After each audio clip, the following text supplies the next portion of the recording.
দেলোয়ার সাইদি হুজুর যখন মাহফিল করতেন তখনকার মাহফিলে একটা সৌন্দর্য দেখা যেত, তখনকার মাহফিলে মানুষ ভালো নসিহত পেত।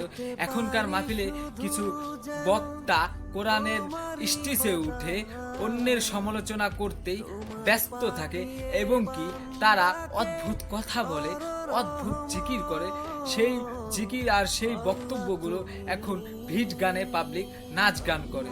আসলে এগুলো বড় দুঃখজনক বিষয়। আগের মতো কোরআনে সৌন্দর্য নাই, যেই কোরআনে মানুষেরকে আল্লাহর ভয় দেখানো হবে, কি করে জাহান্নাম থেকে মুক্তি পেতে হয় এবং জান্নাতে যাওয়া যায় সেই পথ দেখানো হবে।